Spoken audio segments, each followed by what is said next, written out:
జూబ్లీహిల్స్ ఉప ఎన్నిక నామినేషన్ల స్క్రూటినీ ప్రక్రియ ఉదయం నుంచి కొనసాగుతోంది. ఇక ఇప్పటి వరకు 150 నామినేషన్లను స్క్రూటినీ చేశారు అధికారులు. 81 నామినేషన్లకు ఆమోదం లభించగా 69 నామినేషన్లు తిరస్కరణకు గురయ్యాయి. జూబ్లీహిల్స్ ఉప ఎన్నికకు 321 నామినేషన్లు దాఖలయ్యాయి.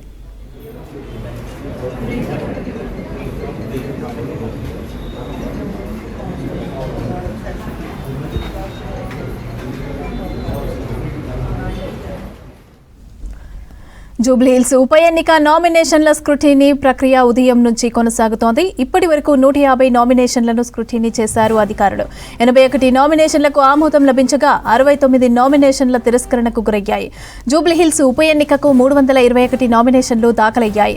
నామినేషన్ల సంఖ్య ఎక్కువగా ఉండటంతో రేపటి వరకు స్క్రూటినీ కొనసాగనుంది.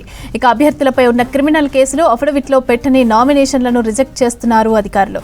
ప్రధాన పార్టీలైన కాంగ్రెస్, బీఆర్ఎస్, బీజేపీ అభ్యర్థుల నామినేషన్లను రిటర్నింగ్ అధికారి ఆమోదించారు. ఈ రాత్రంతా స్క్రూటినీ కొనసాగనుంది. 24 వరకు విత్డ్రాకు ఛాన్స్ ఇచ్చారు. ఇక వచ్చే నెల 11న ఎన్నికలు నిర్వహించి 14న రిజల్ట్ అనౌన్స్ చేయనున్నారు.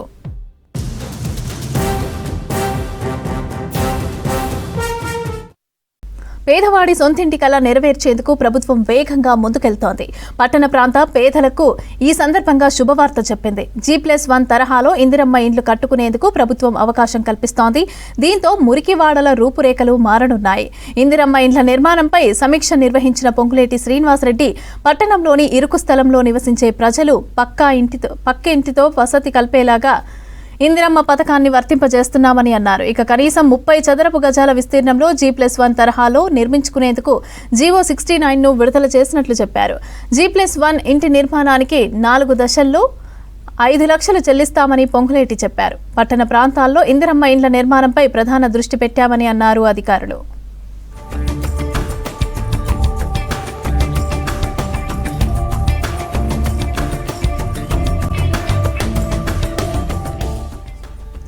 పేదవాడి సొంతింటి కల నెరవేర్చేందుకు ప్రభుత్వం వేగంగా ముందుకెళ్తోంది. పట్టణ ప్రాంత పేదలకు ఈ సందర్భంగా శుభవార్త చెప్పింది.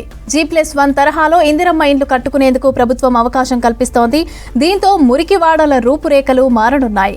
ఇందిరమ్మ ఇండ్ల నిర్మాణంపై సమీక్ష నిర్వహించిన పొంగులేటి శ్రీనివాసరెడ్డి పట్టణంలోని ఇరుకు స్థలంలో నివసించే ప్రజలు పక్కా ఇంటి వసతి కల్పించేలాగా ఇందిరమ్మ పథకాన్ని వర్తింపజేస్తున్నామన్నారు. కనీసం 30 చదరపు గజాల విస్తీర్ణంలో G+1 తరహాలో నిర్మించుకునేందుకు జీవో 69ను విడుదల చేసినట్లు చెప్పారు. G+1 ఇంటి నిర్మాణానికి 4 దశల్లో 5 లక్షలు చెల్లిస్తామని పొంగులేటి చెప్పారు. పట్టణ ప్రాంతాల్లో ఇందిరమ్మ ఇండ్ల నిర్మాణంపై ప్రధాన దృష్టి పెట్టామని అన్నారు అధికారులు.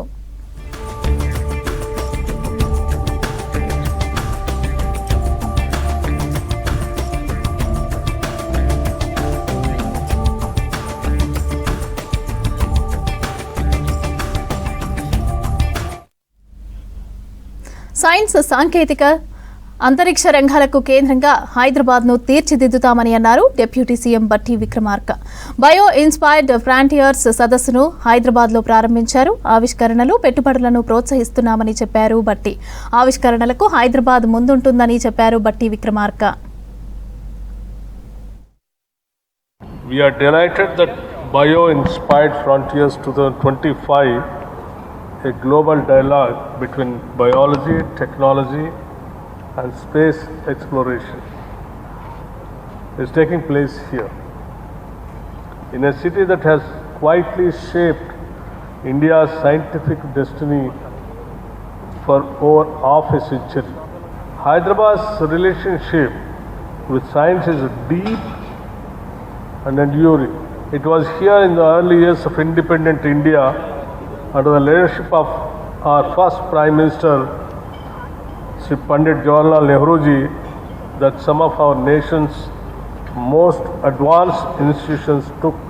Formerly known as the NRSC, made Hyderabad India's eye in the sky, pioneering the use of satellite imagery of agriculture, water and disaster management particularly. The Defence Research and Development Organization DRO established premier laboratories here, DRDL, DMRL, RCI, creating generations of scientists and engineers who built the nation's missile and materials capability.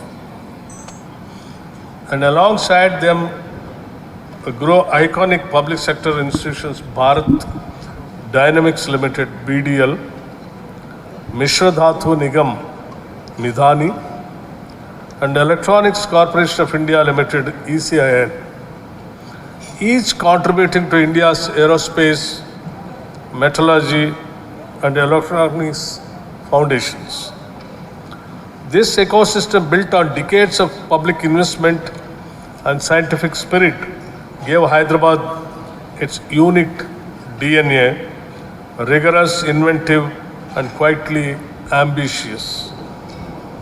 Today, a new wave of innovators is carrying this legacy forward with fresh energy.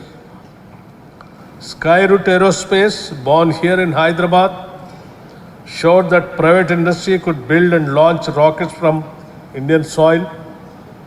Their success created not just a product, but an ecosystem of popular engineers, composites experts, and space suppliers who now serve dozens of startups across India. Dhruv Space, another Hyderabad-based pioneer, builds an end-to-end satellite solutions from design and fabrication to launch interfaces and ground stations, demonstrating that we can design world-class systems entirely with our states.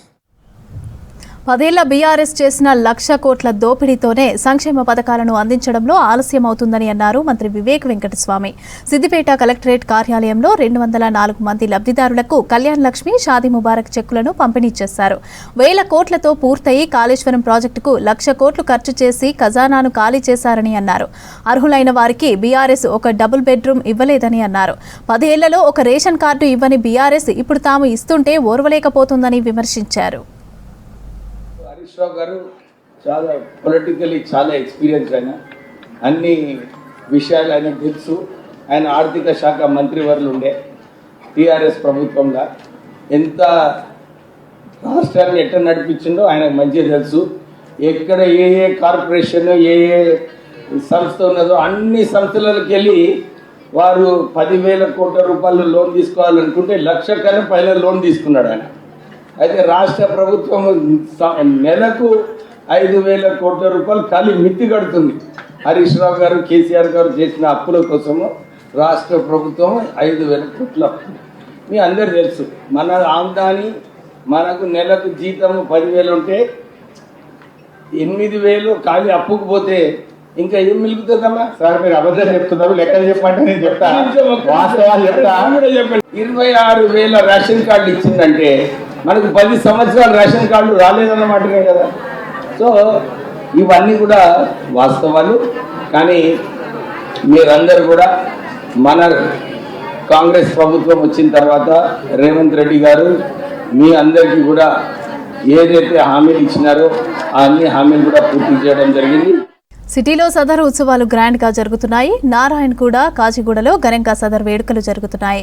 Band, బాజా, డప్పుల చప్పుల మధ్య ఘనంగా సదర్ ఉత్సవాలు వైభవంగా నిర్వహిస్తున్నారు యాదవ సోదరులు. తెలంగాణ యాదవ సదర్ సమ్మేళనం ఆధ్వర్యంలో కాచిగూడ చప్పల్ బజార్ నుంచి నారాయణగూడ వరకు సదర్ సంబరాలు కొనసాగుతున్నాయి.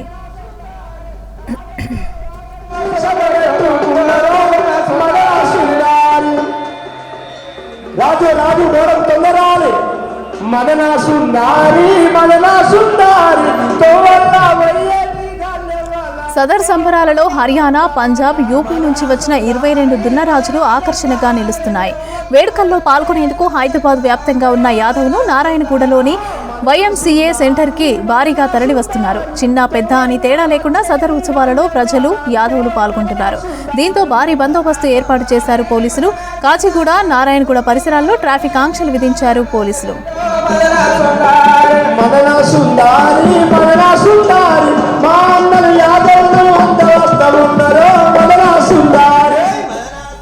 సదర్ ఉత్సవాలకి సంబంధించి మరిన్ని వివరాలు నారాయణగూడ నుంచి రాంప్రసాద్ అందిస్తారు. రాంప్రసాద్.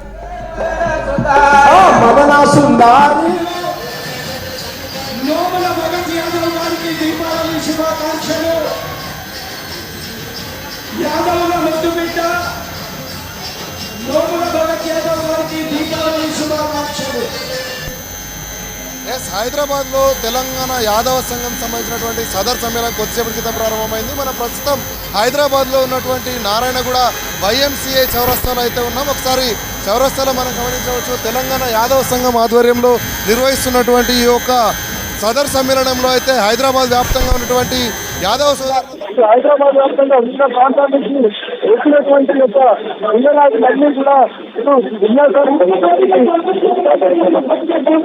కాకుండా ఇక్కడికి వచ్చినటువంటి ప్రజలందరూ కూడా ఇటు వచ్చినటువంటి విన్నరాజులతో ఫోటోస్ అయితే చాలా ఆసక్తి చూపిస్తున్నారు. ముఖ్యంగా మనం ఈ ప్రాంతం మొత్తం కూడా ఇది యాదవ సంఘం కులసంఘం సంబంధించినటువంటి యొక్క వచ్చినటువంటి యొక్క దున్నరాజులన్నీ కూడా ఇటు విన్యాసాలు చేస్తున్నటువంటి దృశ్యాలను అయితే మనం చూస్తున్నాం. అంతేకాకుండా ఇక్కడికి వచ్చినటువంటి ప్రజలందరూ కూడా ఇటు వచ్చినటువంటి దున్నరాజులతో ఫోటో దిగేందుకైతే చాలా ఆసక్తి చూపిస్తున్నారు. ముఖ్యంగా మనం చూడవచ్చు, ఈ ప్రాంతం మొత్తం కూడా ఇటు యాదవ సంఘం కుల సంఘం సంబంధించినటువంటి యొక్క సభ్యులతో పాటు అదేవిధంగా ఇటు సాధారణ ప్రజలందరూ కూడా ఈ యొక్క దున్నరాజులకు సంబంధించినటువంటి విన్యాసాలను చూసేందుకైతే పెద్ద ఎత్తున తరలి రావడం జరిగింది. వేలాది మంది జనాలతో అయితే మనం ఒకసారి చూడవచ్చు, దున్నరాజులకు సంబంధించినటువంటి యొక్క విన్యాసాలను మనం ఒకసారి గమనించవచ్చు. ఎందుకంటే ఇటు తెలంగాణ రాష్ట్రంలో సదర్ అనేది ప్రభుత్వము అధికారికంగా నిర్వహించిన క్రమంలో యాదవ సంఘం నాయకులందరూ దీపావళి పండుగ అనంతరం దీపావళి 3 రోజుల పాటు అయితే హైదరాబాద్ వ్యాప్తంగా కూడా ఇటు సదర్ పండుగ నిర్వహించుకుంటారు. ఈ సదర్ సమ్మేళనంలో అయితే ఇప్పటికే యాదవ సంఘం సంబంధించినటువంటి ప్రజలందరితో పాటు అదేవిధంగా ఇక్కడికి చాలా ప్రాంతాల నుంచి వచ్చినటువంటి ప్రజలందరూ కూడా మనం గమనించవచ్చు. ఎందుకంటే ఇటు దీపావళి పండుగ అనగానే గుర్తొచ్చేది మనకేంటంటే దీపావళి పండుగను పురస్కరించుకొని ఇక్కడ ఉన్నటువంటి ప్రజలందరూ అయితే ఇటు సంతోషంగా అయితే ఈ యొక్క కార్యక్రమాన్ని జరుపుకుంటూ ఉంటారు. ఈ క్రమంలోనే ఈ యొక్క వేడుకలకు సదర్ సమ్మేళనానికి అయితే ఇక్కడ బండారు దత్తాత్రేయ గారు మాజీ హర్యానా గవర్నర్ కూడా రావడం జరిగింది. మనం ఒకసారి మాట్లాడేటువంటి ప్రయత్నం అయితే చేద్దాం. ప్రస్తుతం గారు సార్ చెప్పండి, ఈ యొక్క సెలబ్రేషన్స్ ఏ విధంగా జరుగుతుంది?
సిటీలో సదర్ ఉత్సవాలు గ్రాండ్ గా జరుగుతున్నాయి. నారాయణగూడ, కాచిగూడలో ఘనంగా సదర్ వేడుకలు జరుగుతున్నాయి.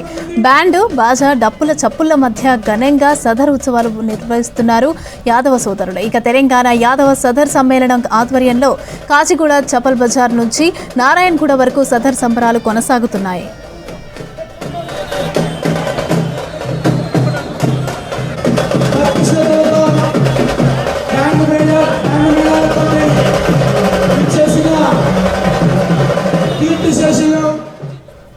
సదర్ సంబరాలలో హర్యానా, పంజాబ్, యూపీ నుంచి వచ్చిన 22 దున్నరాజులు ఆకర్షణగా నిలుస్తున్నాయి. వేడుకల్లో పాల్గొనేందుకు హైదరాబాద్ వ్యాప్తంగా ఉన్న యాదవులు నారాయణగూడలోని YMCA సెంటర్కి భారీగా తరలి వస్తున్నారు. చిన్న పెద్ద అని తేడా లేకుండా సదర్ ఉత్సవాలలో ప్రజలు, యాదవులు పాల్గొంటున్నారు. దీంతో భారీ బందోబస్తు ఏర్పాటు చేశారు పోలీసులు. కాచిగూడ, నారాయణగూడ పరిసరాల్లో ట్రాఫిక్ ఆంక్షలు విధించారు పోలీసులు.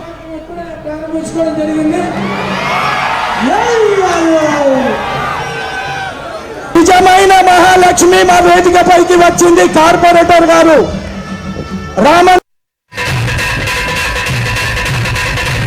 సుందారి మదన సుందారి మదన సుందారి మదన సుందారి మదన సుందారి యాదవుల కాగలిసి సభ పెట్టుకున్నారు మదన సుందారి మదన సుందారి మదన సుందారి యాదవుల కాగలిసి సభ పెట్టుకున్నారు మదన సుందారి రాజు రాజు గౌరవం తొందరాలి మదన సుందారి తోవల్ల వయ్యేటి గాల్లెవ్వలకో మదన సుందారి మదన సుందారి తోవల్ల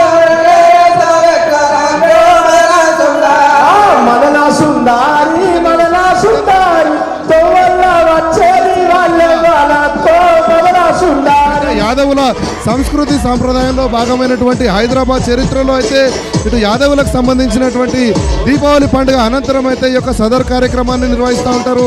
సో ఇప్పటికే రాష్ట్ర ప్రభుత్వం కూడా అధికారికంగా అయితే ఈ సదర్ కార్యక్రమాన్ని నిర్వహించిన క్రమంలో అయితే ఈరోజు నారాయణగూడలో ఉన్నటువంటి YMCA చౌరస్తాలో అయితే నిర్వహిస్తున్నటువంటి ఈ యొక్క సదర్ సమ్మేళనం కార్యక్రమానికి అయితే హైదరాబాద్ వ్యాప్తంగా ఉన్నటువంటి యాదవ కులస్తులందరూ కూడా అత్యధిక సంఖ్యలో అయితే ఇక్కడికి పాల్గొనడం జరిగింది.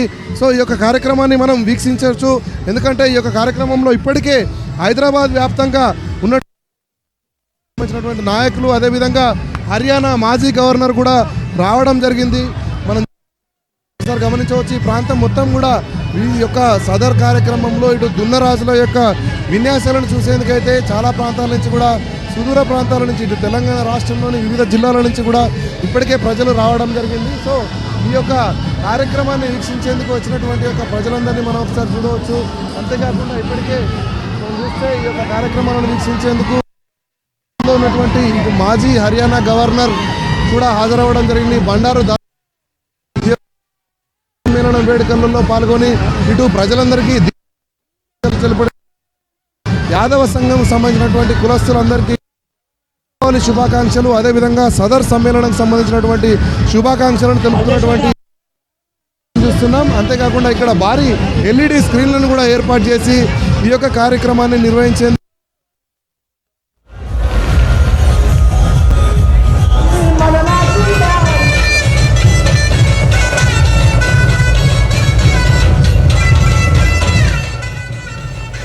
సదరు ఉత్సవాలకి సంబంధించి మరిన్ని వివరాలు కాచిగూడ నుంచి అనిల్ అందిస్తారు. అనిల్, కాచిగూడలో ఎలా జరుగుతున్నాయి సదరు ఉత్సవాలు? కాచిగూడ చెప్పల్ బజార్లో మరికాసేపట్లో సదర్ సంబరాలు ప్రారంభం కాబోతున్నాయి. యాదవ్ సోదరులు కూడా పెద్ద ఎత్తున పాల్గొనబోతున్నారు. యాదవ్ సోదరులతో పాటు పెద్ద ఎత్తున నగర వాసులు కూడా పాల్గొన్నారు. మనకి విజువల్స్ చూడొచ్చు, యువత ఎక్కువగా ఈ కాచిగూడలోని చెప్పల్ బజార్లో పాల్గొంటున్నారు. సో మరికాసేపట్లో కాచిగూడలోని చెప్పల్ బజార్ నుండి ప్రారంభమై నారాయణగూడ వరకు కూడా ఈ ర్యాలీ కొనసాగనుంది. అయితే గత 3 సంవత్సరాల నుంచి కూడా 9 తర్వాత రాత్రి 9 గంటలు లేదా 10 గంటల తర్వాత ఈ యొక్క సదర్ సంబరాలు ఇక్కడ నుండి ప్రారంభమవుతాయి. ఇప్పటికే నారాయణగూడ చౌరస్తాలో కూడా ఇప్పటికే అక్కడ సదర్ సంబరాలు కూడా ప్రారంభమయ్యాయి. మనకి దీపావళి తర్వాత జరుపుకునేటువంటి యాదవ సోదరులు జరుపుకునేటువంటి అతిపెద్ద పండగ నగరంలో చాలా చోట్ల కూడా అటు కొత్తపేట, దిల్సుఖ్ నగర్, తర్వాత అమీర్పేట, తర్వాత నారాయణగూడ, ఈ కాచిగూడ ఈ ఏరియాలో పెద్ద ఎత్తున జరుపుకుంటున్నారు. సో పెద్ద ఎత్తున కూడా పబ్లిక్ ఇక్కడికి చేరుకుంటున్నారు. అయితే మనకి దాదాపు ఇంకొక గంట తర్వాత అంటే దాదాపు 9:30, 10 o'clock వరకు కూడా ఈ యొక్క సదర్ సంబరాలు ప్రారంభం అవుతాయి. ఇక్కడ నుండి నేరుగా నారాయణగూడ వరకు కూడా ఈ యొక్క ర్యాలీ కొనసాగనుంది. అయితే మనకి ఇక్కడ ఉన్నటువంటి నిర్వాహకులు చెప్తున్నటువంటి మాట ప్రకారం దాదాపు 4 గంటల ప్రాంతం, ఉదయం 4 లేదా 3 గంటల ప్రాంతం వరకు నారాయణగూడ వరకు చేరుకునేటువంటి అవకాశం ఉంటుంది. సో పెద్ద ఎత్తున ఈ చెప్పల్ బజార్ మొత్తం కూడా దాదాపు 10ల సంఖ్యలో ప్యాడ్ బ్యాండ్లు పెట్టి ఇక్కడ DJ సౌండ్లతో మొత్తం కూడా కాచిగూడ మారుమోగుతుంది. సో ఎప్పుడు లేనటువంటి విధంగా పశువులనే వారి జీవనాధారం చేసుకొని బతుకుతున్న యాదవులు సో ఆ యొక్క దర్పణాన్ని ప్రదర్శిస్తూ ఈరోజు ఈ కాచిగూడ చెప్పల్ బజార్లో లడ్డు యాదవ్ ఆధ్వర్యంలో, అంటే వాళ్ళ తాతల ముత్తాతల నుండి చిట్టబోయిన కుటుంబంలో, సో ఇటు లడ్డు యాదవ్ కానీ, అటు నందకిషోర్ యాదవ్, ఇటు సందీప్ యాదవ్, వీరి ఆధ్వర్యంలో చాలా ఘనంగా వారి ఆనవాయితీని కొనసాగిస్తున్నారు. సో గతంలో ఈ ఏదైతే మూసి వరదలు వచ్చి అప్పుడు కొంత ఇబ్బందులు కలిగిన ప్రాంతంలో సో అప్పుడు ఈ దున్నలను తీసుకొచ్చి పూజించడం జరిగిందంటూ కూడా చరిత్ర చెప్తుంది. గత 3 రోజుల నుంచి కూడా ఇక్కడ ఏర్పాట్లు చేసి అంగరంగ వైభవంగా సదర్ ఉత్సవాలు మాత్రం జరుపుతున్నారు. ఇక ఈరోజు చివరి ఎందుకంటే ఈ ఏరియాలో పెద్దగా సదర్ జరుపుకునేటువంటి ఏరియా ఈ యొక్క చప్పల్ బజార్. సో ఇక్కడ పెద్ద ఎత్తున కూడా నగరవాసులు అయితే పాల్గొంటున్నారు. నగరవాసులే కాకుండా ఇతర జిల్లాల నుంచి కూడా ఈ సదర్ ఉత్సవాల్లో పాల్గొనబోతున్నారు. అయితే ఈ నారాయణగూడతో పాటు ఈ చప్పల్ బజార్లో ఈ ఏరియా మొత్తం కూడా ఇప్పటికే ట్రాఫిక్ ఆంక్షలు పోలీసులు పెట్టారు. ఎక్కడికక్కడ ట్రాఫిక్ పోలీసులు కూడా అలర్ట్ అయిపోయారు. మొత్తం లైటింగ్తో డీజే సప్పులతో మాత్రం ఈ ఏరియా మొత్తం చప్పల్ బజార్ మొత్తం కూడా మారుమోగిపోతుంది. యాదవ సోదరుల పాటలతో ఎక్కడికక్కడ మొత్తం అంగరంగ వైభవంగా ఈ ఉత్సవాలు కొనసాగుతున్నాయి. అయితే దున్నపోతులు మొత్తం 22 దున్నపోతులు అటు ఇతర రాష్ట్రాలు హర్యానా, పంజాబ్, తర్వాత యూపీ నుంచి తీసుకొచ్చినటువంటి దున్నలను ఇక్కడ ప్రదర్శించబోతున్నారు. వాటిపైన ఎక్కి డ్యాన్స్ కూడా చేయబోతున్నారు. మరోవైపు ఇక్కడ ఉన్నటువంటి తాజాగా అంజన్ కుమార్ యాదవ్ కూడా చేరుకున్నాడు. తర్వాత స్థానిక ఎమ్మెల్యే కూడా కాసేపు క్రితమే చేరుకున్నాడు. ఎక్కడ ఎట్లాంటి ఇబ్బందులు లేకుండా పోలీసులు కూడా గట్టి బందోబస్తు ఏర్పాటు చేశారు. సో పెద్ద ఎత్తున యువత పాల్గొంటున్నారు కాబట్టి ఈ యొక్క దున్నలను ఇక్కడ నుంచి ఎట్లాంటి ఇబ్బందులు కలగకుండా, ఎందుకంటే దున్నలు ఇక్కడ యువత పైన కానీ పబ్లిక్ పైనకి దూసుకురాకుండా సో ఎక్కడికక్కడ ఏర్పాటు చేశారు. వాటికి 3 రోజుల పాటు కూడా దానా, ఇటు డ్రై ఫ్రూట్ కానీ పాలు సో ఇట్లాంటివి పెట్టి అక్కడ ఉంచారు. సో మొత్తానికి మరి కాసేపట్లో మాత్రం యాదవ సోదరులు అంగరంగ వైభవంగా జరుపుకున్నటువంటి సదర్ ఉత్సవాలు ప్రారంభం కాబోతున్నాయి. దాదాపు రాత్రి అంటే తెల్లవారుజామున 3 గంటల వరకు కూడా ఈ ఉత్సవాలు కొనసాగనున్నాయి. ప్రజెంట్ చప్పల్ బజార్లో మాత్రం కాచిగూడ చప్పల్ బజార్లో అన్ని అరేంజ్మెంట్స్ పూర్తయ్యాయి. మరి కాసేపట్లో ఇక్కడ నుండి నారాయణగూడ వరకు కూడా సదరు ఉత్సవాలకు సంబంధించి దున్నలను ర్యాలీగా తీసుకోబోతున్నారు. వీడియో సజక్తో అనిల్ విజిట్ హైదరాబాద్. రంగారెడ్డి జిల్లాలోని జంట జలాశయాలకు వరద కొనసాగుతోంది. ఎగువన కురుస్తున్న వర్షాలతో 2 రిజర్వాయర్లలో నీటి మట్టం క్రమంగా పెరుగుతోంది. దీంతో ప్రాజెక్టుల గేట్లు ఎత్తారు జలమండలి అధికారులు. హిమయత్ సాగర్ 2 గేట్లు ఎత్తి 1365 క్యూసెక్ల వరకు నీటిని మూసిలోకి వదులుతున్నారు. ఉస్మాన్ సాగర్లోనూ 2 గేట్లు ఎత్తి 460 క్యూసెక్కుల నీళ్లు విడుదల చేస్తున్నారు. ప్రస్తుతం హిమయత్ సాగర్ నీటి మట్టం 1763.5 అడుగులకు చేరింది. ఉస్మాన్ సాగర్లో 1789.8 అడుగుల వరకు నీళ్లు చేరాయి.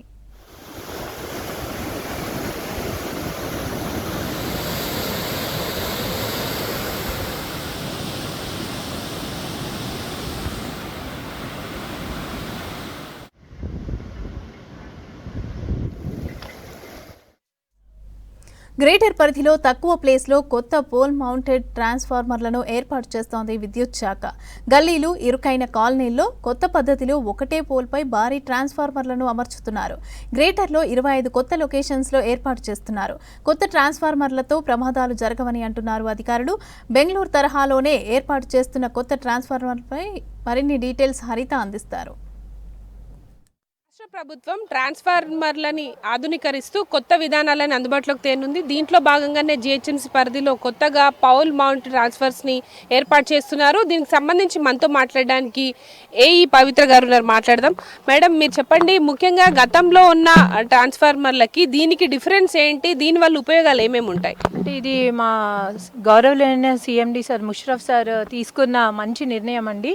ఇలా తీసుకోవడం వల్ల ఏమవుతుందంటే పాత ట్రాన్స్ఫార్మర్ ఎరెక్షన్ చేసిన దానికి కొత్తగా పెట్టే ఇలా స్పన్ పోల్, దీన్ని స్పన్ పోల్ పైన ట్రాన్స్ఫార్మర్లు అనేది మౌంటింగ్ చేస్తాం. అంటే ఒక 11 మీటర్ పోల్, జస్ట్ ఓన్లీ ఒక పోల్ ఎరెక్షన్ చేసుకొని దానిపైన స్ట్రక్చర్ కట్టేసి ట్రాన్స్ఫార్మర్ పెడుతున్నాం.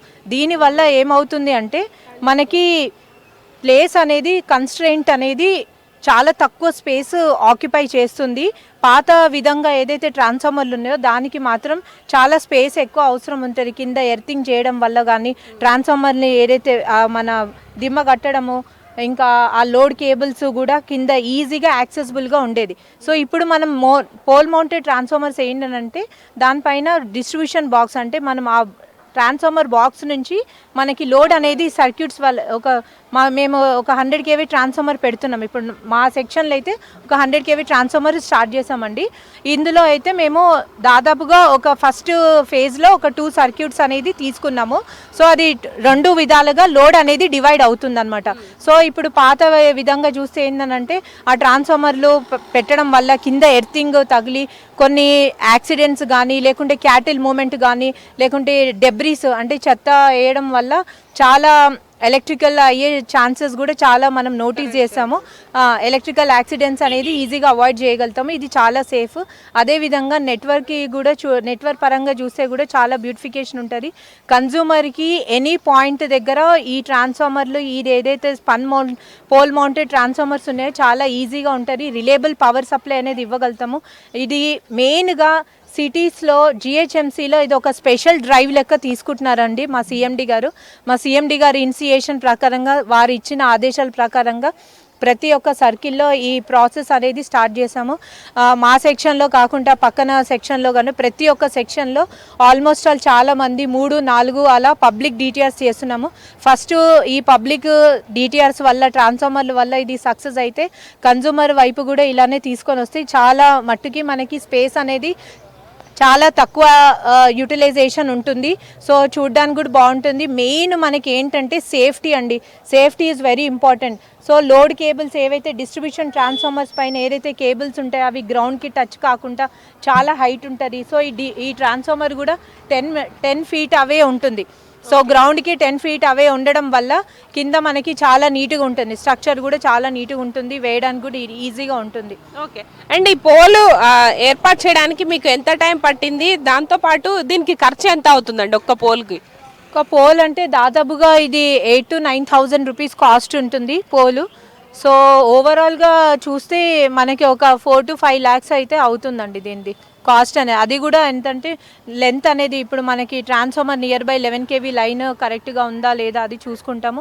ఒకవేళ లెంత్ నియర్గా ఉంటే కాస్ట్ కటింగ్ తక్కువ ఉంటుంది, లేదంటే కొంచెం లెంత్ బట్టి తీసుకోవడం జరుగుతుంది. మెయిన్ ఏంటంటే ఇలా ట్రాన్స్ఫార్మర్స్ పోల్ మౌంటెడ్ పెట్టడం వల్ల వోల్టేజ్ డ్రాప్ అనేది చాలా తక్కువ ఉంటుంది. సో ఇప్పుడు మనం పూర్వంగా చూసే ఉండొచ్చు, ఇప్పుడు ట్రాన్స్ఫార్మర్ ఒక లొకేషన్ ఉంటుంది. ఇప్పుడు మనకి జిహెచ్ఎంసీలో టోటలీ సరౌండెడ్ విత్ చాలా బస్తీలు ఉన్నాయి. సో బస్తీలలో మనం ఏమైనా ట్రాన్స్ఫార్మర్ పెట్టాలి అంటే అక్కడ నుంచి అంటే కన్జ్యూమర్ పాయింట్కి ఎండ్ వరకు వెళ్ళాలంటే మనకి చాలా పెద్ద లైన్ తీసుకోవాల్సి వస్తుంది. సో ఇలా పెట్టడం వల్ల కన్జ్యూమర్ దగ్గరనే మనం పోల్ పెట్టుకొని మంచిగా వాళ్ళకి ఎటువంటి సమస్యలు కాకుండా వోల్టేజ్ డ్రాప్ కాకుండా మంచిగా పెట్టవచ్చని ఈ ఇనిషియేషన్ తీసుకున్నారండి. అండ్ ఇప్పుడు గ్రేటర్ హైదరాబాద్లో ఎన్ని సర్కిల్స్ లో వీటిని ఏర్పాటు చేసే అవకాశం ఉంటుంది? ఇప్పటి వరకు ఎంతవరకు వర్క్ కంప్లీట్ అయింది? ఆల్మోస్ట్ అన్ని సర్కిల్స్లో జిహెచ్ఎంసీలో ఉన్న అన్ని సర్కిల్స్లో చేస్తున్నారండి. ఒక్కొక్క సర్కిల్లో ఒక 24 to 26 మెంబర్స్ ఏఈస్ ఉంటారు. సో ఒక్కొక్క సెక్షన్లో 3 ఎరెక్ట్ లేకుంటే 3 ట్రాన్స్ఫార్మర్స్ 4 ట్రాన్స్ఫార్మర్స్ పెడుతున్నారు. సిఎండి గారు ఓన్లీ ఒకటే సర్కిల్ కాకుండా జిహెచ్ఎంసీలో ఉన్న ప్రతి ఒక్క సర్కిల్కి ఒక 15-16 పోల్స్ అనేది పంపించడం జరిగిందండి. సో ఈ ప్రాసెస్ కూడా చాలా మంది వితిన్ 3 daysలోనే కంప్లీట్ చేశారండి. ఓకే మేడం, అంటే ఇట్లాంటి టెక్నాలజీని ఏ స్టేట్లో చూసి మన దగ్గర ఇంప్లిమెంట్ చేస్తున్నారు? దీనివల్ల ఇంకా ఎట్లాంటి బెనిఫిట్స్ ఉంటాయి? ముఖ్యంగా ఈ కింద నుంచి మనకు ఆవులు గేదెలు కావచ్చు, మిగతా జంతువులు వెళ్తున్నప్పుడు కరెంట్ షాక్స్ రావడం కావచ్చు, అట్లా ఇబ్బందులు ఏర్పడాయి కదా. దీనివల్ల ప్రధానంగా ఎట్లాంటి ఉపయోగాలు ఉంటాయి? అంటే ఇప్పుడు ఇది నార్మల్గా అయితే ఏంటంటే ఇది సిఎండి గారు చెప్పారు, ఇనిషియేషన్ చేశారు. గతంలో కూడా కొన్ని చేశాము. కానీ సిఎండి సార్ ఏమన్నారంటే ఇప్పుడు చాలా స్పేస్ ఎక్కువ ఆక్యుపై అవుతుంది, సిటీ అనేది చాలా బ్యూటిఫికేషన్గా ఉండాలి. సో దాని ప్రకారంగా మనం ఏ విధంగా చేస్తే మన ట్రాన్స్ఫార్మర్స్ ఎరెక్షన్ కానీ ఇంకోటి 11 kV లైన్స్ కానీ ఎలా ఉండాలి అనేది సార్ యొక్క డెసిషన్ అండి ఇది. అండ్ ఇంకోటి మేము అండర్ గ్రౌండింగ్ కూడా కేబులింగ్ ప్రాజెక్ట్ కూడా అతి త్వరలోనే స్టార్ట్ చేయబోతున్నాము, మెయిన్గా మన జిహెచ్ఎంసీ ఏరియాస్లో. సో అది ప్రభుత్వం నుంచి ఆమోదం చేసేసుకుంటే అది కూడా స్టార్ట్ చేస్తాము. అప్పుడు ఇంకా సిటీ మొత్తం నీట్గా ఉంటుంది. ఒక 11 kV లైనే కాకుండా ఎల్టీ లైన్స్, డిస్ట్రిబ్యూషన్ ట్రాన్స్ఫార్మర్స్ అనేది చాలా నీట్గా ఉంటాయండి. సో మనకి ఎగ్జాంపుల్ మన పక్కనున్న బెంగళూరు సిటీలను చూసుకుందాం, అక్కడ అంతా అండర్ గ్రౌండింగ్ ఉంటుంది. సో ఇలాంటి పోల్ మౌంటెడ్ కూడా చాలా ట్రాన్స్ఫార్మర్స్ ఉంటాయి. సో అదేవిధంగా రానున్న రోజుల్లో అతి త్వరలోనే మన హైదరాబాద్ కూడా ఇలాంటి ప్రాసెస్లో వెళ్ళిపోతాము, కొత్త పద్ధతిలో తీసుకొని వస్తాం. Thank you madam. Camera person సాయితో హరిత, V6 న్యూస్, హైదరాబాద్. బీసీలకు 42% రిజర్వేషన్లకు చట్టబద్ధత ఉండాలంటే 9వ షెడ్యూల్లో చేర్చాలని డిమాండ్ చేశారు రిటైర్డ్ ఐఏఎస్ చిరంజీవులు. ఇక బీసీలకు 42% రిజర్వేషన్ల సాధన కోసం ఈ నెల 24న ధర్నా చౌక్లో తలపెట్టనున్నట్టుగా చెప్పారు. మహాధర్నా కార్యక్రమంకు సంబంధించి బషీర్బాగ్ ప్రెస్ క్లబ్లో నిర్వహించిన సన్నాహక సమావేశంలో పాల్గొన్నారు. ఇక బీజేపీ రిజర్వేషన్లలో 10% ముస్లింస్ ఉన్నారని అసత్య ప్రచారం చేస్తోందని మండిపడ్డారు. బీఆర్ఎస్ అగ్రనాయకులకు 42% రిజర్వేషన్లపై ఒక్కరు కూడా మాట్లాడలేదని ఫైర్ అయ్యారు.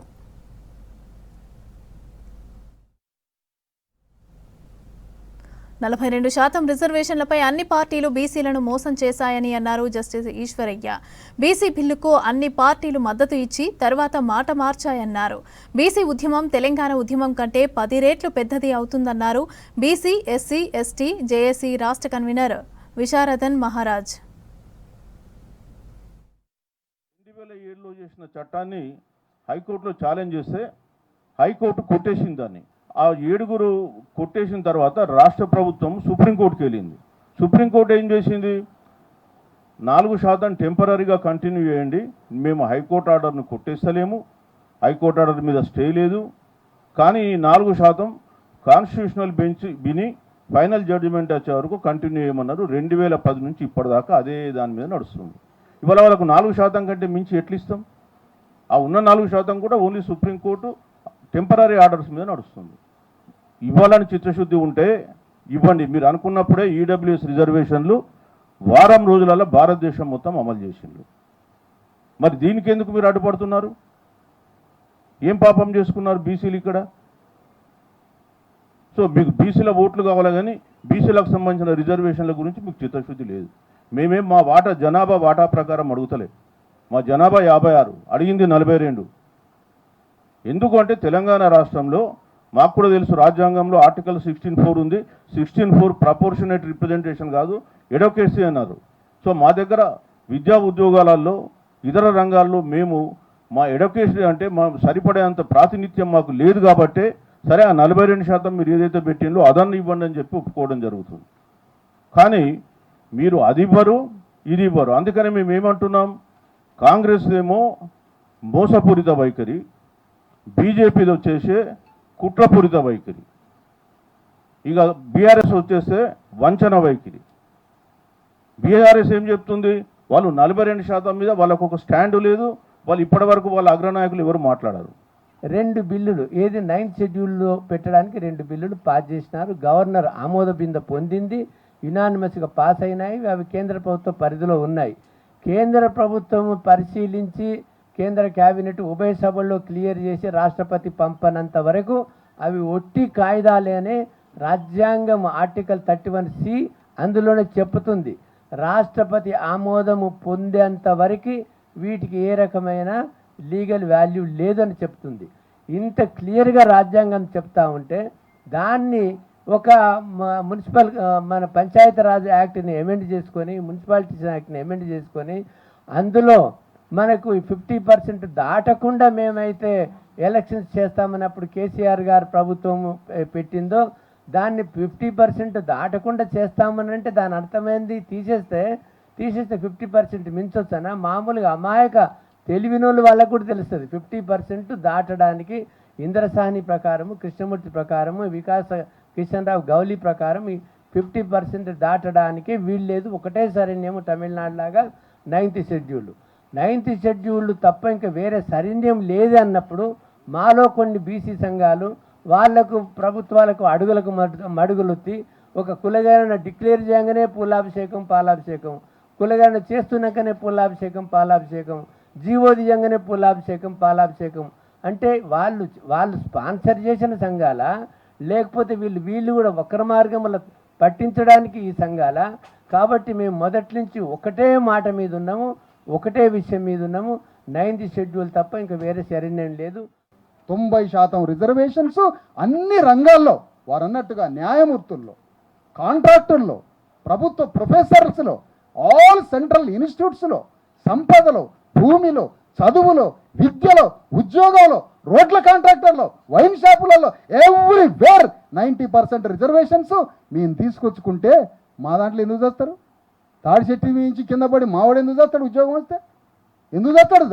తాడి చెట్టు మించి కింద పడి చచ్చి 6 సంవత్సరాలు కాలిరిగి మంచం మీద పడి వాడు బోధించేటోడే మంచం మీద పడి ఎందుకు చేస్తాడు? ఏట్ల పడి ముదిరాజు గంగపుత్రులు ఎందుకు చేస్తారు? పద్మశాలని ఎందుకు గురువు పెట్టుకుంటాడు? ఈ 90% రిజర్వేషన్లు వస్తే ఇవ్వడం సావం, మేము బతుకుతాం. మా బతుకు కోరేటోడు ఈ ఉద్యమంలోకి రావాలి.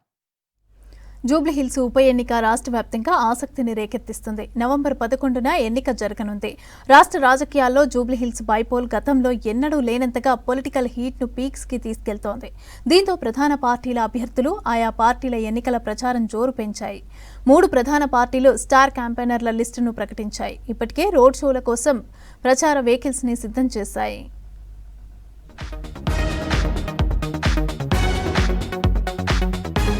జూబ్లీహిల్స్ ఉప ఎన్నికపై అధికార పార్టీ ఫోకస్ పెంచింది. ఇప్పటికే జాతీయ రాష్ట్ర ముఖ్య నేతలతో కలిపి 40 మంది స్టార్ క్యాంపెయినర్ల లిస్టు ప్రకటించింది. జూబ్లీహిల్స్ ఉప ఎన్నికకు బాధ్యతలు అప్పగించిన ఇన్ఛార్జ్ మంత్రులు వివేక్ వెంకటస్వామి, తుమ్మల నాగేశ్వరరావు, పొన్నం ప్రభాకర్ విస్తృతంగా ప్రచారం నిర్వహిస్తున్నారు. CM Revanth Reddy, PCC chief Mahesh Kumar Goud, in charge Meenakshi నటరాజన్తో పాటు ఇతర జాతీయ నేతలు ప్రచారం చేయనున్నారు.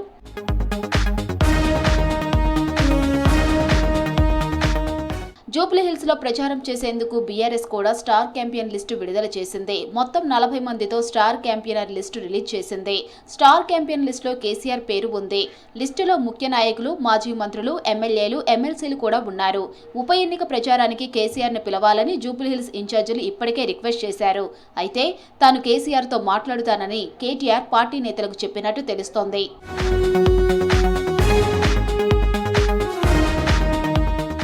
మరోవైపు ఎర్రవల్లి ఫామ్ హౌస్ లో కేసీఆర్ తో కేటీఆర్, హరీష్ రావు సమావేశమయ్యారు. జూబ్లీహిల్స్ ఉప ఎన్నిక ఇన్ఛార్జీలతో రేపు ఫామ్ హౌస్ లో కేసీఆర్ సమావేశం కానున్నారు. బై ఎలక్షన్ లో ప్రచార వ్యూహాలపై డిస్కషన్ చేయనున్నారు.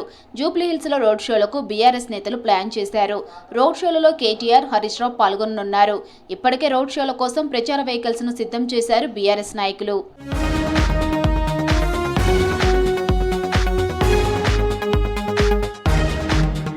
కాషాయం పార్టీ కూడా జూబ్లీహిల్స్ ఉప ఎన్నిక ప్రచారాన్ని ముమ్మరం చేసింది. 40 మందితో స్టార్ క్యాంపెయిన్ లిస్టు సిద్ధం చేసింది కమలం పార్టీ.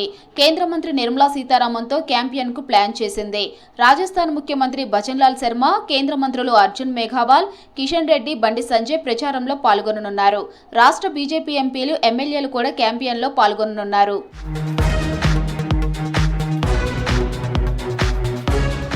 3 ప్రధాన పార్టీలు నామినేషన్ వేసినప్పటి నుంచే ప్రచారం మొదలుపెట్టాయి. బీసీ కార్డుతో బరిలోకి దిగిన అధికార పార్టీ జూబ్లీహిల్స్ లో కాంగ్రెస్ జెండా ఎగరటం ఖాయమనే ధీమాతో ఉంది. ఇక బీఆర్ఎస్, బీజేపీ నేతలు కూడా గెలుపు తమదే అనే ధీమాతో ఉన్నారు.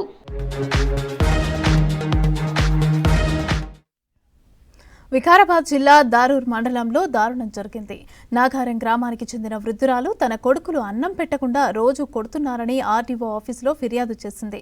ఆస్తి పంచిపెట్టాక తన బాగోగులు చూసుకోకపోగా తినడానికి తిండి కూడా పెట్టట్లేదని కన్నీరు పెట్టుకుంది. తనకు న్యాయం చేయాలని వికారాబాద్ ఆర్డీఓ వాసుచంద్రను కలిసి తన గోడు చెప్పుకుంది. స్పందించిన ఆర్డీఓ వృద్ధురాలు గౌషియా బేగం ఇచ్చిన కంప్లైంట్ తీసుకుని సీనియర్ సిటిజన్ యాక్ట్ ప్రకారం తనకు న్యాయం చేస్తామని హామీ ఇచ్చారు. ఆర్డీఓ ఆఫీస్ పక్కన ఏడుస్తూ కూర్చున్న వృద్ధురాలని ఓదార్చారు తోటి మహిళలు.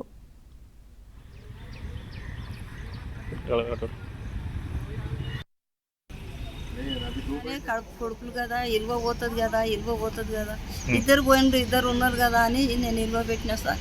ఆ చిన్నోనికి కూడా లేకుండా ఒక్కడే చేసుకున్నాడు సార్. ఇప్పుడు చిన్నోడు ఏమంటాడు, అమ్మ నాయనాడికి అయితే ఇట్లా చంపిండు, చెల్లెలకి అయితే అట్లా చంపిండు, ఇప్పుడు నీవన్నా ఇంత చెయ్యమ్మా, నాకు 5 మంది ఆడపిల్లలే అని ముడ్డ తిడ్డా అంటున్నాడు వాడు.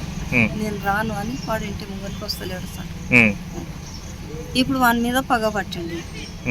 ఇక మరి నేను ఎవరితో పోదు అనేసి ఇంటికి వచ్చినా సార్.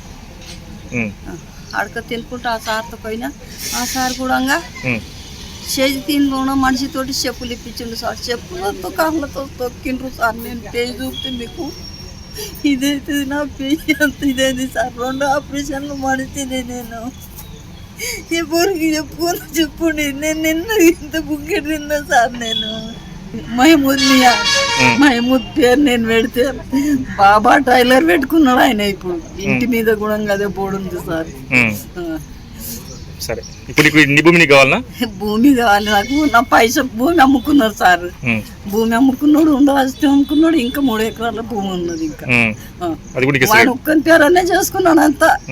ఆయన పేర కూడా జైలు ఎత్తుకుపోయింది, దాని పేరనే చేసిండు. ఏం లేదు, గిలాస కూడా లేదు వాంది.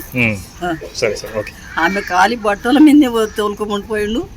ఆడ ఒట్టు తిన్నారు. నా పిల్లని ఇట్లా చంపిండ్రు. పిల్లని ఏనందుకు ఆమె కొడుకు ఇట్లా. హైదరాబాద్లో ట్రాఫిక్ రూల్స్ పాటించకుండా కొందరు వాహనదారులు ఇష్టారాజ్యంగా తిరుగుతూ ఉంటారు. Triple riding, wrong route driving, rash driving చేస్తూ ఉంటారు. ఇక సెల్ ఫోన్ డ్రైవింగ్ కామన్గా మారింది. కొందరు తాగి వాహనం నడిపి ప్రాణాలు పోగొట్టుకుంటున్నారు. ఈ తరహా డ్రైవింగ్ డ్రంక్ అండ్ డ్రైవ్లో కంటే కూడా ప్రమాదకరంగా భావిస్తున్నారు ట్రాఫిక్ పోలీసులు. ఇక హైదరాబాద్ సిటీ పోలీస్ కమిషనర్గా సజ్జనార్ బాధ్యతలు స్వీకరించిన తర్వాత ట్రాఫిక్ విభాగంపై స్పెషల్ ఫోకస్ పెట్టారు.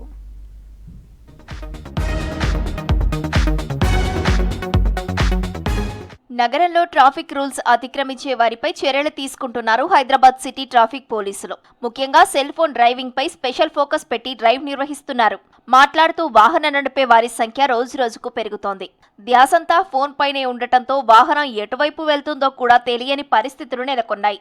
ఫోన్ మాట్లాడుతూ, చాటింగ్ చేస్తూ, పాటలు వింటూ ట్రాఫిక్ తో సంబంధం లేకుండా వాహనాలు నడుపుతున్నారు.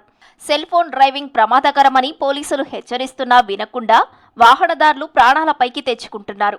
ఇతరుల ప్రాణాలను ప్రమాదంలోకి నెడుతున్నారు. కన్ను చూస్తుంది, ఆదేశాలు మెదడుకి ఇస్తుంది. మెదడు ఇమ్మీడియట్ గా రియాక్ట్ కమ్మని చెప్పేసి చేతులకు కాళ్ళకి ఆదేశాలు పంపిస్తుంది. It's all neural psychological reaction. ఇది ఫ్రాక్షన్ ఆఫ్ సెకండ్లో జరిగిపోవాలి. ఇది సక్రమంగా జరగాలంటే డ్రైవర్ అటెన్షన్గా ఉండాలి, కాన్సన్ట్రేషన్ అంతా డ్రైవింగ్ మీద ఉండాలి. సో సెల్ ఫోన్ వాడినప్పుడు ఈ అటెన్షన్ డైవర్ట్ అవుతుంది. రీల్స్ చూడడం, సినిమాలు చూడడం, టీవీ క్రికెట్ మ్యాచ్లు చూడడం. కొంతమంది టెక్స్టింగ్ కూడా చేస్తుంటారు, మెసేజ్లు టెక్స్ట్ చేస్తుంటారు, సంభాషణ మెసేజ్ టెక్స్ట్ చేస్తూ డ్రైవ్ చేస్తుంటారు. చాలా ప్రమాదకరం అది.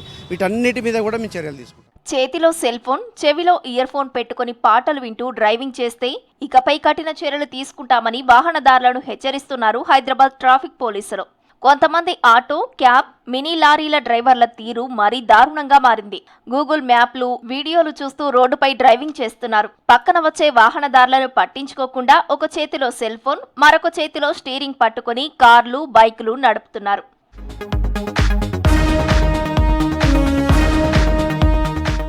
బైక్ రైడర్లు, Swiggy, Zomato, e-commerce delivery boys cell ఫోన్లో మాట్లాడుతూ గూగుల్ మ్యాప్ను చూస్తూ డ్రైవింగ్ చేస్తున్నారు. సెల్ ఫోనే లోకంగా వాహనాలు నడుపుతున్న కొందరు వాహనదారులు రోడ్డు ప్రమాదాల బారిన పడి ప్రాణాలు కోల్పోతున్నారు. ఈ క్రమంలో సెల్ ఫోన్ డ్రైవింగ్ పై సిపి సజ్జనార్ సీరియస్ అయ్యారు. స్పెషల్ డ్రైవ్ నిర్వహించాలని సిబ్బందిని ఆదేశించడంతో నగర వ్యాప్తంగా సెల్ ఫోన్ డ్రైవింగ్ పై స్పెషల్ డ్రైవ్ నిర్వహిస్తున్నారు సిటీ ట్రాఫిక్ పోలీసులు.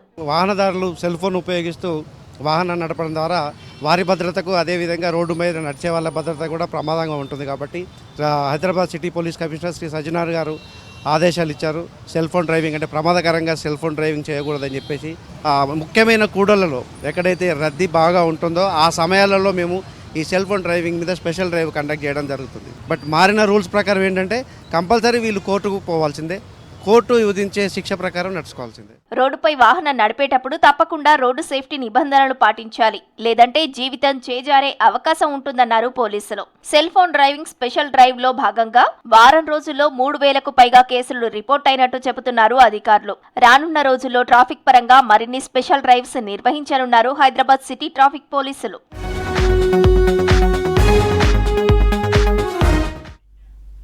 కాశ్మీర్, హిమాచల్ ప్రదేశ్ల నుంచి హైదరాబాద్ మార్కెట్లకు యాపిల్స్ భారీగా వస్తున్నాయి. ఈ సీజన్లో ఎక్కువ పంట దిగుబడితో ధరలు ఊహించని విధంగా పడిపోయాయి. ప్రస్తుతం మార్కెట్లో ఒక్క యాపిల్ ధర 10 నుంచి 15 రూపాయలు పలుకుతోంది. ఉత్తర భారతదేశంలో ఉత్పత్తి పెరగటం, డిమాండ్ తగ్గటం, సి గ్రేడ్ యాపిల్స్ రాకతో సిటీలోని ఫ్రూట్ మార్కెట్లు కలకలలాడుతున్నాయి. కాశ్మీరీ యాపిల్స్ ధరల పతనం కావడంతో ఆశించినంత లాభం రావటం లేదంటున్నారు వ్యాపారులు.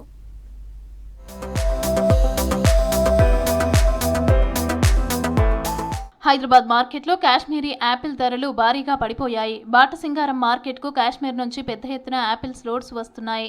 ఉత్తర భారత్లో ఎక్కువ ఉత్పత్తి, ప్రతికూల వాతావరణ పరిస్థితులు ఉండటంతో ధరలు తగ్గిపోయాయి. ఈ సీజన్లో పంట బాగా రావడంతో సరఫరా ఎక్కువై ధరలు గణనీయంగా తగ్గాయి. ముఖ్యంగా సిటీలోని బాటసింగారం ఫ్రూట్ మార్కెట్లో ట్రాక్ల ద్వారా రోజు టన్నుల్లో యాపిల్స్ చేరుతున్నాయి. ఆగస్టు, సెప్టెంబర్లో సిమ్లా యాపిల్స్ ధరలు ఎక్కువగా ఉండగా అక్టోబర్లో కాశ్మీర్ వెరైటీలు వచ్చిన తర్వాత ధరలు క్రమంగా పడిపోతున్నాయి.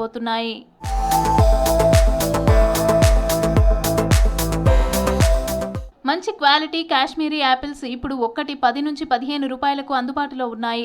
డజన్ 100 నుంచి 150 రూపాయలకు లభిస్తున్నాయి. ఈసారి భారీ పంటతో 30% నుంచి 50% వరకు ధరలు తగ్గుముఖం పట్టాయి.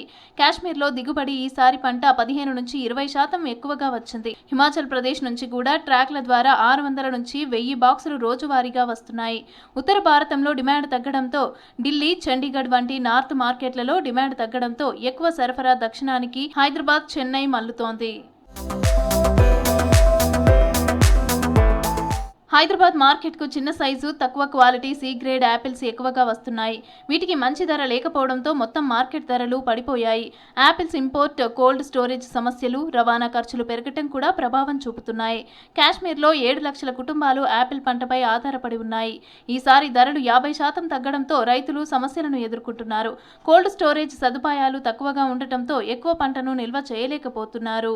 యాపిల్ సీజన్ కాబట్టి తక్కువ రేట్ సార్. మార్కెట్లో మాల్ మంచిగా ఉంది సార్. సరుకు బాగుంది, తక్కువ రేటు. 100కు 5, 6 అమ్ముతున్నాం సార్. మంచి కావాలంటే 100కు 4 అమ్ముతాం. Number 1 quality deletion Kashmiri Apple.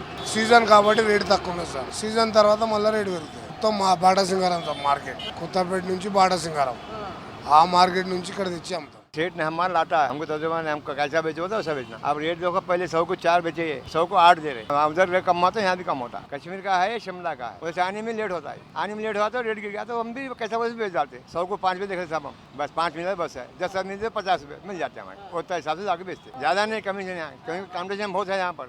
100 को 5 मिनट बस. సిటీలో బాటసింగారం, ఎర్రగడ్డ, కొత్తపేట వంటి మార్కెట్లలో యాపిల్స్ కు సరైన ధరలు లేక ఇబ్బందులు పడుతున్నామని చెప్తున్నారు వ్యాపారస్తులు.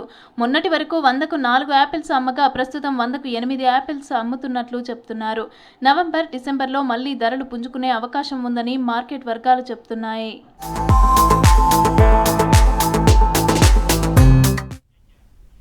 రాష్ట్రంలో అన్ని రహదారులపై ఉన్న రవాణా చెక్పోస్టులను వెంటనే ఎత్తివేయాలని ముఖ్యమంత్రి రేవంత్ రెడ్డి సంచలన ఆదేశాలిచ్చారు.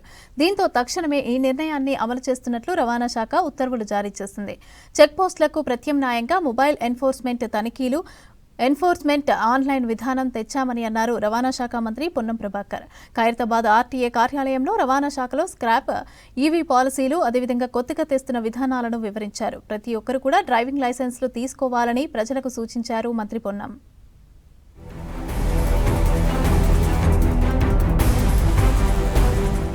రాష్ట్రంలో అన్ని రహదారులపై ఉన్న రవాణా చెక్పోస్టులను వెంటనే ఎత్తివేయాలని సీఎం రేవంత్ రెడ్డి సంచలన ఆదేశాలిచ్చారు. ఈ నిర్ణయాన్ని అమలు చేస్తున్నట్లు రవాణా శాఖ ఉత్తర్వులు జారీ చేసింది. ఇవాళ సాయంత్రం 5 గంటల్లోగా మూసివేతపై పూర్తి నివేదికను ఇవ్వాలని సంబంధిత అధికారులను సీఎం ఆదేశించారు. వెంటనే ఆయా చెక్పోస్టుల దగ్గర రవాణా శాఖ అధికారులు తొలగింపు, వాహనాల తనిఖీలు చేపట్టారు. రాష్ట్ర వ్యాప్తంగా 15 బార్డర్ చెక్పోస్టులు ఉన్నాయి. చెక్పోస్టుల మాటున గత 10 ఏళ్లలో అవినీతి పెరిగిందన్నారు రవాణా శాఖ మంత్రి పొన్నం. చెక్పోస్టులను రద్దు చేయాలని తానే ముఖ్యమంత్రి దృష్టికి తీసుకుపోయి క్యాబినెట్లో పెట్టామన్నారు మంత్రి.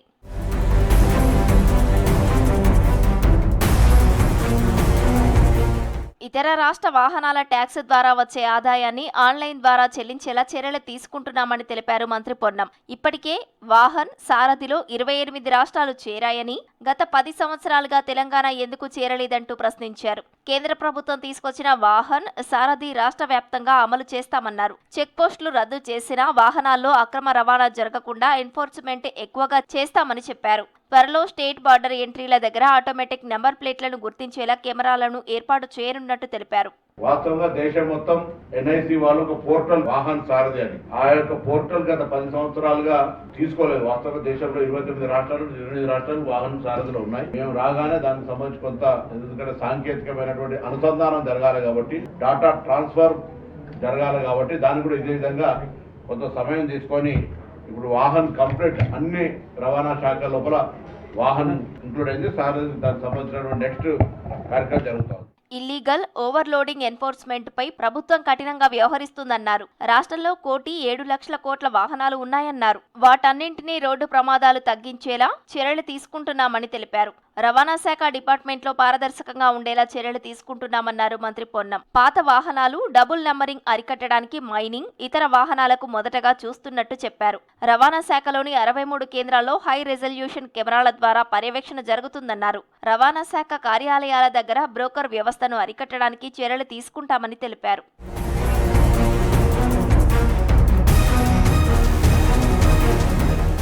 రోడ్డు భద్రతపై ఇప్పటికీ చాలా కార్యక్రమాలు చేస్తున్నారు మంత్రి పొన్నం ప్రభాకర్. రోడ్ సేఫ్టీ క్లబ్లపై కళాశాలలో అవగాహన కల్పించేలా చర్యలు తీసుకుంటామని చెప్పారు. రోడ్డుపై ప్రమాదం జరిగితే కేంద్ర ప్రభుత్వం తీసుకొచ్చిన క్యాష్లెస్ ట్రీట్మెంట్ అమలుకు సంబంధించి ఇప్పటికే వైద్య శాఖతో చర్చించినట్టు తెలిపారు మంత్రి. జేఎన్టీయూ పరిధి అటానమస్ ఇంజనీరింగ్ కళాశాలల్లో అవకతవకలు పెరుగుతున్నాయని ఆరోపించారు జేఎన్టీయూ విద్యార్థి సంఘాల నేతలు. నగరంలో ఏసీఈ ఇంజనీరింగ్ కాలేజీలలో బీటెక్ 4వ సంవత్సరం 120 మందిలో 70 మందికి గ్రేస్ మార్కుల పేరిట డబ్బులు వసూలు చేస్తున్నాయన్నారు. కాలేజీ అఫిలియేషన్ యూజీసీ అటానమస్ హోదా రద్దు చేయాలని డిమాండ్ చేశారు. ఇక కాలేజీ ఆన్సర్ షీట్స్ రివాల్యుయేషన్ జరపాలని అన్నారు. కాలేజీ నిర్వాహకులపై క్రిమినల్ చర్యలు తీసుకోవాలని డిమాండ్ చేశారు విద్యార్థి సంఘాల నాయకులు. 95 పైచిలకు అటానమస్ ఇంజనీరింగ్ కాలేజీలు ఉన్నటువంటి జేఎన్టీయూ హైదరాబాద్ విశ్వవిద్యాలయం కింద ఏస్ ఇంజనీరింగ్ కాలేజ్ కూడా ఒక అటానమస్ ఇంజనీరింగ్ కాలేజ్. ఈ ఇంజనీరింగ్ కాలేజీలో సుమారు 120 మంది పిల్లలకు గ్రేస్ కి అప్లై చేసుకునేలాగా ఆ కాలేజ్ యాజమాన్యము ఒక స్ట్రక్చర్డ్ నేరానికి తెరలేపి వాళ్ళందరి జీవితాలతో కూడా ఆడుకునేటువంటి ఒక క్రమాన్ని ఒక కొత్త పుంతను తొక్కే ప్రయత్నం చేసింది. సప్లీ ఫీజులు కట్టినాక మళ్ళీ నెక్స్ట్ సెమిస్టర్కి అదే విద్యార్థులను పాస్ చేస్తున్నారని వివిధ రకాల సందర్భాల్లో యూనివర్సిటీ దృష్టికి తీసుకొచ్చినాం. ఈరోజు ఎగ్జాక్ట్గా అదే జరుగుతూ ఉంది. ఇదే ఏస్ ఇంజనీరింగ్ కళాశాలలో కేవలం 4th ఇయర్ 4-2 రిజల్ట్స్లో 26 సబ్జెక్టులు ఒక విద్యార్థి ఒకటే అటెంప్ట్ లోపల క్లియర్ చేసిండు. ఏ రకంగా ఇది సాధ్యమైంది? దీనికి మేము విశ్వవిద్యాలయాన్ని మేము సమాధానం చెప్పాలని చెప్పేసి అడుగుతూ ఉన్నాం. ఈరోజు అటానమస్ ఇంజనీరింగ్ కాలేజీలు దారి తప్పుతూ ఉన్నాయి, రిజల్ట్ లోపల ఇష్టారీతిన వ్యవహరిస్తూ ఉన్నాయని చెప్పి మేము విశ్వవిద్యాలయం దృష్టికి తీసుకువెళ్ళినాము. ఇప్పటికి కూడా విశ్వవిద్యాలయాన్ని జేఎన్టీయూ విద్యార్థి సంఘాలుగా ఇంజనీరింగ్ విద్యార్థులుగా మేము డిమాండ్ చేస్తున్నది ఒకటే, అనేక ఇంజనీరింగ్ కళాశాలల లోపల ఈ రకమైన ప్రయత్నాలు జరుగుతూ ఉన్నాయి. మరి ప్రైవేట్ ఇంజనీరింగ్ కాలేజీలు అటానమస్ కాలేజీలు తెలంగాణ రాష్ట్రంలో 95 పైచిలకు ఉంటే మరి దానిలో జరుగుతున్నటువంటి అక్రమాలు, ఆర్థిక దోపిడీ, మరి విద్యార్థులను 75 మందిని కూడా ఆ పైచిలుకు మందిని కూడా గ్రేస్ మార్క్స్ అని చెప్పేసి వాళ్ళ దగ్గర నుంచి ఆర్థికపరమైనటువంటి డబ్బులు తీసుకొని మరి పేద బడుగు బలహీన వర్గాల విద్యార్థుల దగ్గర నుంచి కూడా మేము పాస్ చేస్తాం, గ్రేస్ మార్కులు కలుపుతాం అని చెప్పేసి విద్యార్థులను ప్రలోభాలకు గురి చేసి అక్కడ ఆర్థిక దోపిడీ జరిగి మరి ఇక్కడ యూనివర్సిటీ ఉన్నతాధికారులను మోసం చేసే విధంగా ఏస్ ఇంజనీరింగ్ కళాశాల నడుస్తుందని చెప్పేసి యూనివర్సిటీ విద్యార్థి సంఘాలుగా మేము ఆరోపిస్తున్నాం. రసూల్పుర బస్తీ దవాఖానాపై బురద చల్లేందుకు సోషల్ మీడియాలో దుష్ప్రచారం చేస్తున్నారన్నారు Rasoolpura medical officer doctor Mounika. Expired mefenamic acid టాబ్లెట్లను పేషెంట్కి ఇచ్చినట్టుగా ఆరోపణలు సోషల్ మీడియాలో వైరల్ అయ్యాయి. ఇక యూపీహెచ్సిలో 2024 ఆగస్టులో తయారు చేసిన మెఫినోయాక్ యాసిడ్ టాబ్లెట్లు అందుబాటులో ఉన్నాయన్నారు. ఇక ఈ మెడిసిన్ని ఎక్స్పైరీ జూలై 2026లో ఉందన్నారు. ఈ నెల 21 చికిత్స కోసం జ్వరంతో వచ్చిన ఆఫియా బేగంకు మెఫినామిక్ యాసిడ్ టాబ్లెట్లను ఇవ్వలేదని స్పష్టం చేశారు మెడికల్ ఆఫీసర్ డాక్టర్ మౌనిక.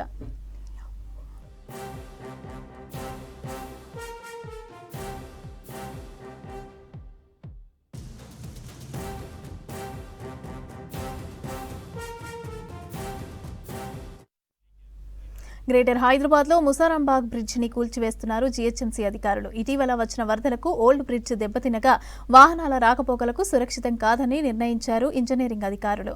ఇక ఓల్డ్ బ్రిడ్జ్ స్థానంలో హై లెవెల్ బ్రిడ్జ్ నిర్మాణం చేపట్టారు. కొత్త బ్రిడ్జ్ నిర్మాణంలో ఉండగానే ఓల్డ్ బ్రిడ్జ్ ప్రయాణానికి అనువుగా లేదని కూల్చివేస్తున్నారు ఆఫీసర్లు. దిల్సుఖ్ నగర్, అంబర్పేట వెళ్లేందుకు ప్రత్యామ్నాయ దారిగా గోల్నాక బ్రిడ్జిని వినియోగిస్తున్నారు నగరవాసులు.